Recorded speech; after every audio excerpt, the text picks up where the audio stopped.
it's Alyssa, otherwise known as Mrs. Comet Hunter. Welcome to my mini video series where I'm going to talk about knitting the Sea Glass skirt by Jill Stover. Just as a quick reminder, here is the skirt and another photo of the skirt. So it's a lovely, almost peasant-like skirt, depending on how long you knit it and the colors you use.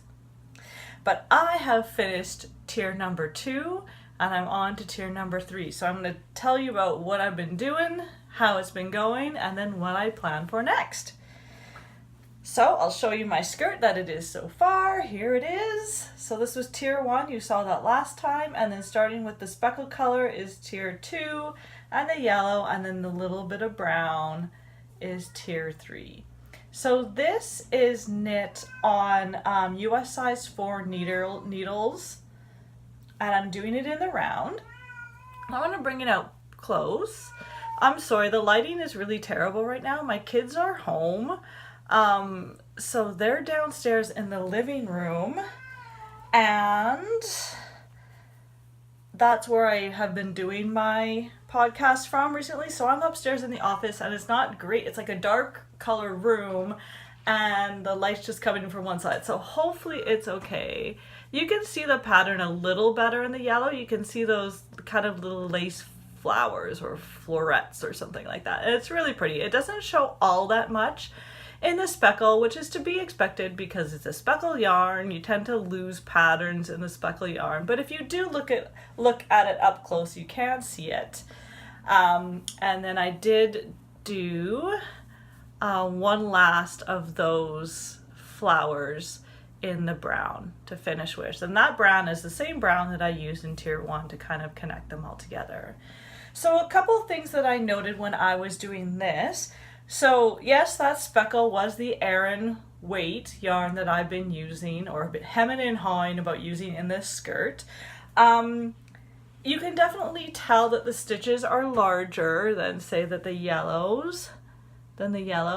but I didn't change the stitch count. So it's just going to be a little thicker, but I don't think it's noticeably that much thicker. I mean, it was when I was knitting it. But, and the section is, even though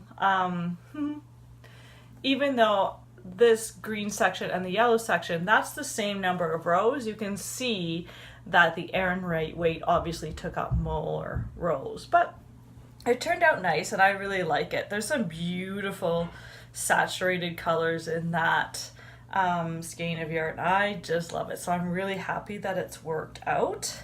I think it also helped that I started with that yarn with the increase, so it doesn't seem as tight because I also increased right before starting this tier. So that's the second tier. There we go, another decent look at it. And this tier I did do to 5 inches. So this is about 2 inches, this is about 2 inches, and then this is about 1 inch. So I did 2 full repeats of the pattern in tier 2 and then half of a repeat for the brown. So yeah, it's going well so far. I really am enjoying this knit. I haven't gotten bored. I think this is for numerous reasons, right? Your pattern is changing a lot. Your colors are changing. Every other row so far is a knit row. So it gives you a break and it makes it go really fast. So I think that's, a lot of the reasons why I'm really enjoying this knit, and it's a lot of fun. And now I'm done the second tier. Now I'm going to go on to a whole new stitch pattern and all the new colors. I don't know if you can hear my cat. He's whining at the door because he has to be with me, but no, he's gonna stay out there. Okay, so my next tier, tier 3, I'm gonna go to my, can't really see it all that way, but basically my map of my colors. So this time I'm using color A, C, D, F, and then A again. So let me get these colors out. So A, this time,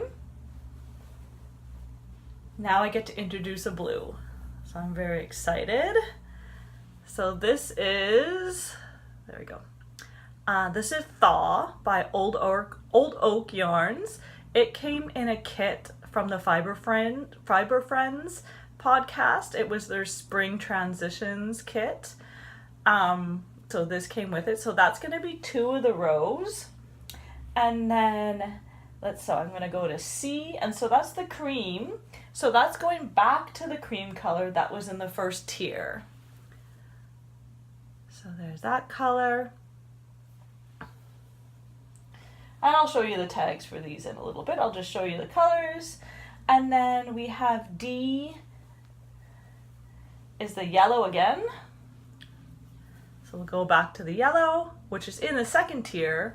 So I'm going to have that in the third. And then F is Evergreen by The Loving Path.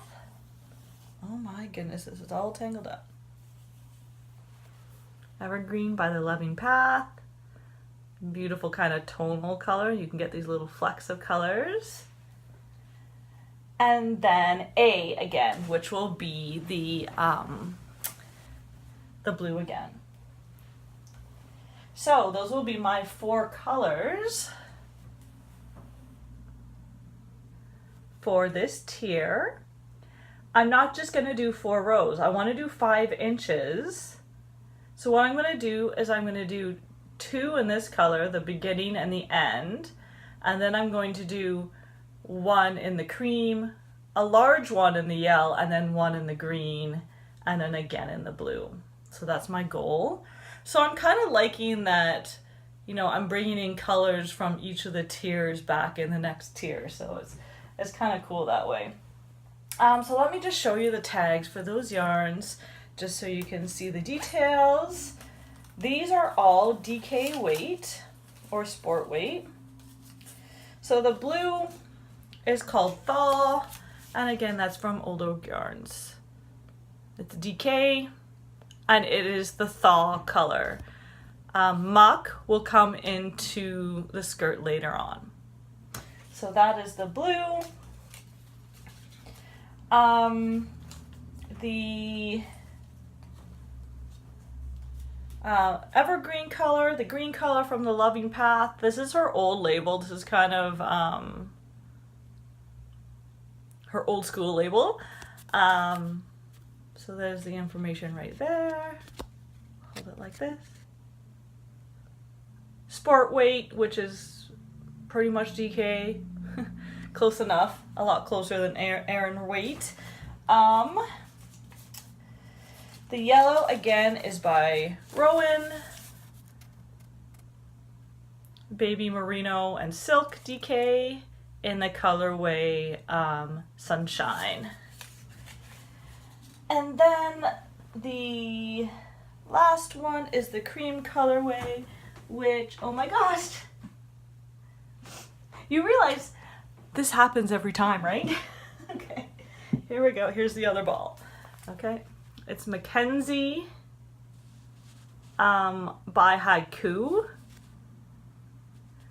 And this colorway is called Pavlova, or 1000, Kenzie 1000.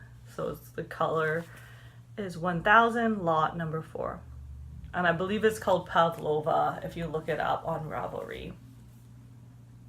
So yeah, so those are my 4 colors for this tier.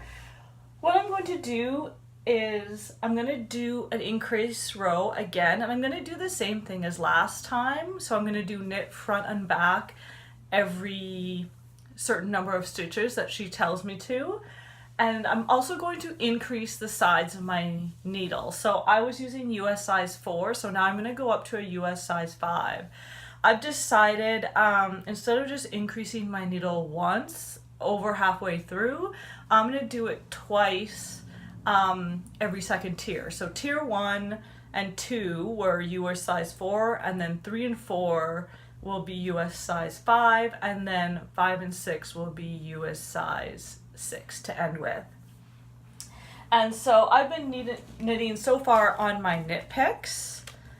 the rainbow ones, which I love. Like, I think they're great needles. They're affordable. You can get interchangeable sets. So I just get mine at Mary Maxim here. Really easy to find.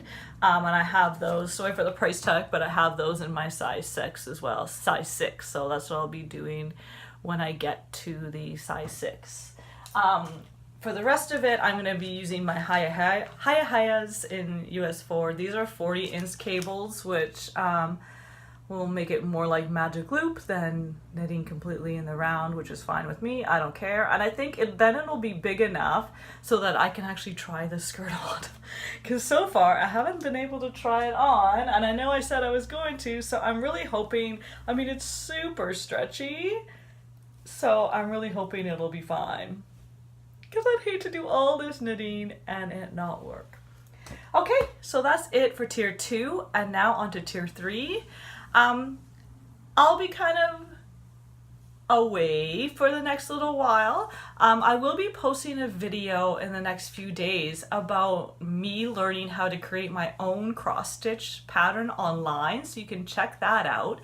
When I get back, I'm hoping I'll have another tier done, and then I'll come back and do another video about that. And I also plan to do another longer main podcast kind of near the end of August. So stay tuned for that. And there's some other ideas I have going around in my head. I might do a Stitch With Me video.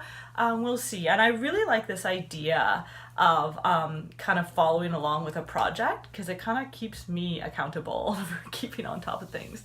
So last thing before I go, I just want to say hello to the 2 lovely ladies that came up to me at the Pride Parade on the weekend, who came up to me, said, hi Mrs. Comet Hunter, said they were fans. I was kind of blown away. I feel really bad that I don't remember your name, so please send me a message, say hi, because that was really exciting for me. I have never thought that anyone would recognize me from my podcast, so that's awesome.